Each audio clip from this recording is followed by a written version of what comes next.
Well, howdy guys, and welcome to the finale of Lunistice. Last time, we were on a mountain. My commentary sucked, but we also had a kitty in here. 2 kitties, and they were fluffy. I have 1 cat in here right now, but now... we are in space! Alright. Yeah, welcome to probably my favorite world in the entire game. The moon. I mean, now we're in outer space and we get to run around. It really does feel like a Sonic Adventure game now. Or Sonic Colors, I guess. Because it's obviously not Super Mario Galaxy. Because if it was Mario Galaxy, it would be like we're running around on the planet. Excuse me. Yeah, I remember when after I was first playing this particular stage. I remember I was looking for all the Hannah letters, and then suddenly they didn't exist, and I was like, well, what a ripoff! What a ripoff! I wanted my Hannah letters, yo! Although, to be perfectly honest, I'm kind of happy we don't have to worry about the Hannah letters in this world, because with how tight the platforming is here, it probably wouldn't be a good idea to have letters here. It's just all about focusing on survival. Especially with these lasers. Do not trust these lasers. They're fast. Well, I mean, that makes sense. It's redundant saying that. Because lasers are, well, light. And the speed of light is the universal speed limit. There I go, I'm taking damage. There goes that daredevil run. That was barely attempting there.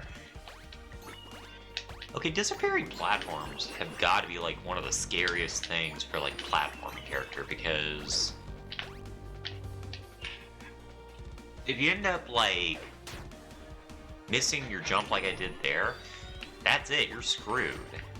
You're dead. Good day to you.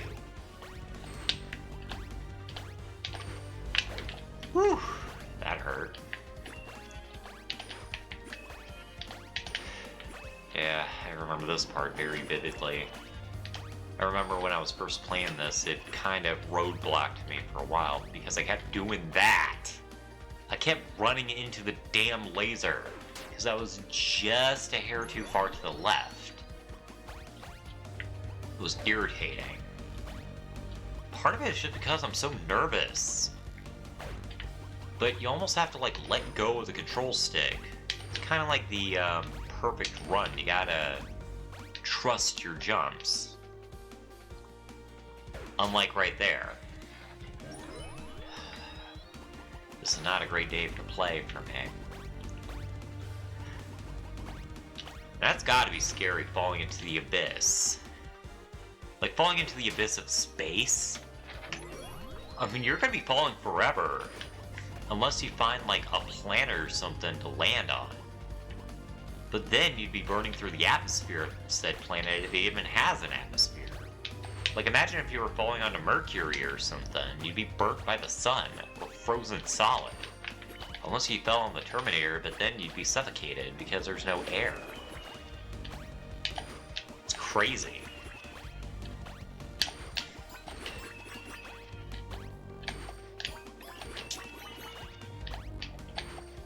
Okay, how did I survive that?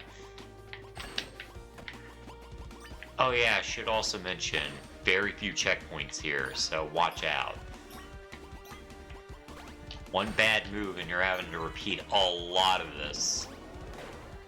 And it's not fun. Oh god. Ah! She T-posed. What is it about T-posing that just looks so funny? Probably just because it's so obviously artificial that it's funny looking. I don't know. It's something. Oh man, forgot to hit the B button. It's almost like forgetting to hit the Y button in Mario Sunshine. Well, I'm definitely not forgetting to hit the Y button, but I'm forgetting to hit the B button. Because apparently I don't believe in jumping. Haha! Remember that time. And this time you have to double jump. Gotta make sure you survive. Love how that increased pitch. Just so neat. Get out of here. Get out of here with your bad self. Go on, beat it. It seems if I hold forward for the most part, I don't screw up as bad. It's whenever I like mess about on the control stick. Actually. Huh. I was curious to see if I could control it with the D-pad. I don't know why I thought I could, but no crap. I knew I was gonna die there too, because, well, it was obvious. It was obvious I was going to die there, because I didn't, like, jump at the apex. I don't know. I didn't, like, jump at the precise moment. Though it seems that the game recognizes that you're on a platform longer than it should, so maybe it was counting on that. What the hell are those anyway? Are those supposed to be the weird cat enemies? Oh, popsicles are finally intimidating. Oh, and just a hair short. We're back here again. Yeah, this really is endurance. I say this is my favorite world, and yet I suck at it hardcore. I mean, it is, just because we're in outer space, and it's really neat, but... Whew, let me tell ya. It's definitely the most stressful world. It certainly feels like the last world of the game. Especially the next level. The next level is even harder. Oh, speaking of hard things, I downloaded Still a Cyble. I've yet to play it, but I hear it's like a harder Crash Bandicoot 1. Which, I don't know how that's possible. Crash Bandicoot 1's already hard. I guess it's all about those precision platforms or something, I don't know. Now, who the hell would stop in the middle of these platforms? Like, you obviously are going to keep moving, because you want to survive. Also, I would like to know how the hell those things are moving around. How are they moving around? I don't know. But for the first time, we actually get to see the normal animation. She just nods, just to kind of confirm she's doing it. Uh-oh. The fuck? I forgot this part.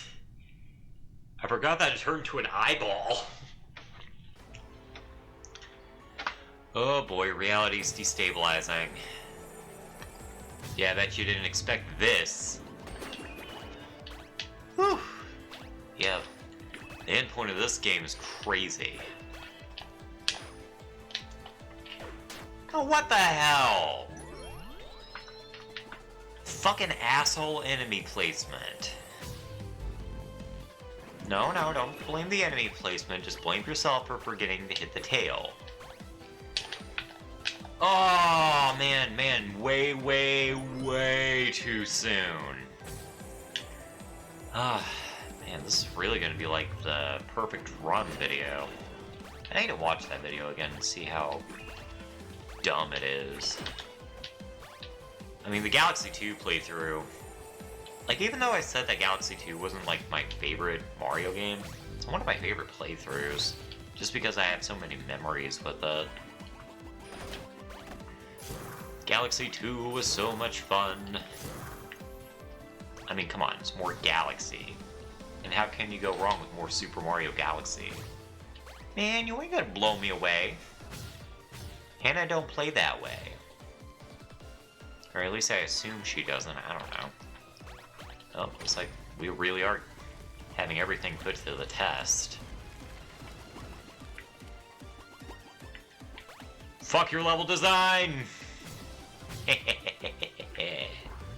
Yeah! I just skipped a whole swath of level. I mean, I probably didn't. I probably just skipped like a second. But hey, at least this time I'm actually hitting my mark. Unlike in the 5th episode where I was missing. Oh yay, beat blocks! Or what did I call them? Beat cakes or something? I don't know. Yeah, this really is just like putting everything you know to the test. Oh god, I'm so nervous. Whew! Kinda sad that there's no like beat block music to it. We're just like burp, burp, burp. Oh wow. We're all the way back in World 2! That's crazy. Or is this more like World 3? It's kinda like we're going backwards a bit. Like we just had the mushrooms, which is World 5.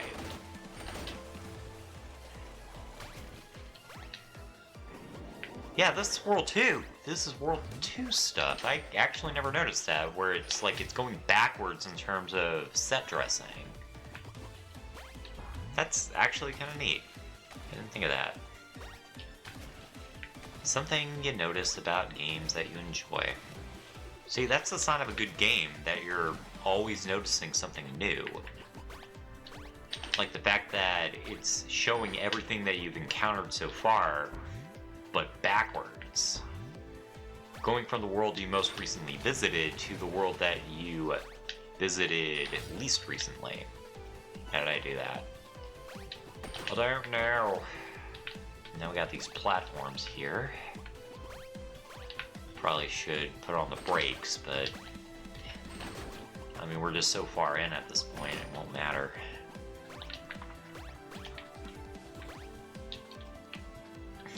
Man, you ain't gonna get me, you damn porcupine.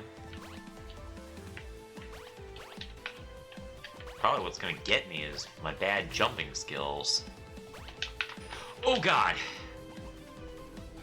I missed the checkpoint.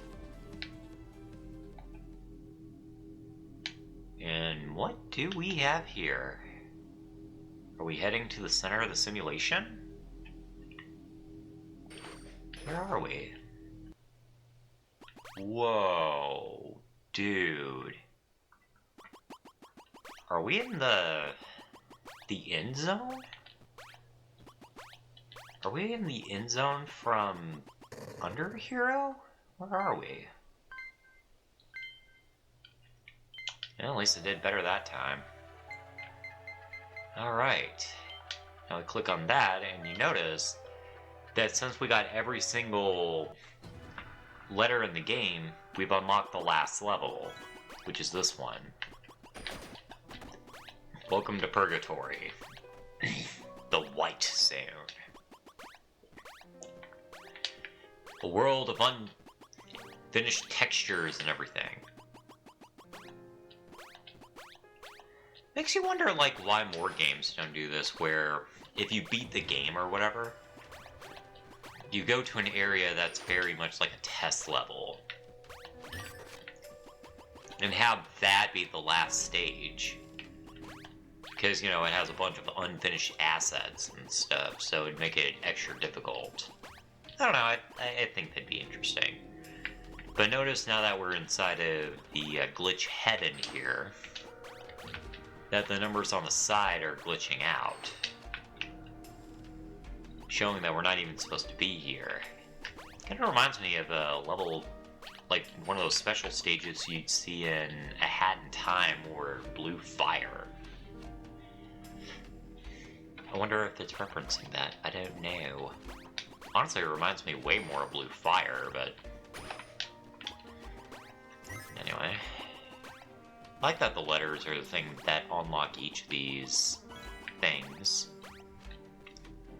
Now we ride the platform. And these things look like balls. Get out of here with your squishy ass selves. Boop. Man, I'm having a much easier time than I was during my practice run. I remember I was dying left and right here. And how is it that this level is easier than the last few that we've played? I don't know. It's very strange. It's almost like a victory lap. Just you enter the white void and you beat the shit out of the moon. And now it's just like, I don't know. Makes you wonder, like, if we were in a simulation and we ended up discovering, like, these things. It's like a world that never got quite finished, I guess is what I'm saying. I don't know. It's very weird. I like it, though. I mean, I'd sleep here in this very strange white purgatory. Now, that's something that doesn't get talked about quite as much. Dante's Inferno is often the piece of that story that ends up getting talked about. But nobody talks about Paradiso or especially Purgatorio, which is parts 3 and 2 respectively. Like, literally, nobody talks about it, and it's fucking bizarre. And to be honest, I don't know why. It's like they're equally strange, but still. I mean, all those biblically accurate angels, they come from Paradiso. I don't know if they come from Purgatorio, but one of them. But yeah, it's also where we get the terms for Purgatory and Paradise, which is technically heaven. It's a very strange thing that they have going on. Like, Paradise is, like, set on each of the planets and all that. And mind you, it was before we knew the sun, or that it was wide knowledge that Earth revolved around the sun. Which, sadly, some people continue to think is fact, even though it is not. Whew. Sorry, I'm having to adjust again because my foot's falling asleep. That is annoying. I don't like when my foot falls asleep. Alright. Whee! More platforms. Oh my goodness. Oh, I feel so honored. More wonderful platforming. Why am I here? Isn't this just an early part of the stage? Did she land there? How weird.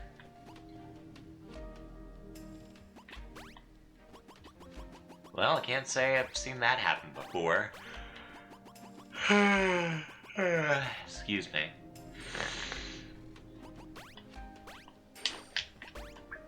I'm just gonna skip over some level. There we go, that's better. I should have just done that from the beginning. But yeah, so, definitely look up Purgatorio and Paradiso if that is something that interests you. And now, we have officially beat Lunistice. Whew! Alright, well, thoughts on the project. Overall, it's a fun little game. It's a very fun little game. Very cute, very difficulty. It's all very awesome. Also, there needs to be more fan art of Hannah. She's adorable. And how funny, I mentioned Paradiso. And it looks like she's, like, going into paradise. Very interesting. But anyway, so, yeah, not a whole lot to say about this game. It's just one of those really fun games that I highly recommend. The controls are very, very good. It's very fluid. And the price is very cheap. I don't exactly remember how much it was, but I know it was cheap. It's a very cheap but very well-made platformer. So, if you're looking for just some fun platforming and just want to jump in, get out kind of thing, this is the kind of game for you. But, other than that, I guess that closes out this playthrough, officially. So, next we meet, we will be back in Paper Mario the Thousand Yadua. And probably within the next week or so, we will be starting our next indie game, Athenian Rhapsody. See you guys later.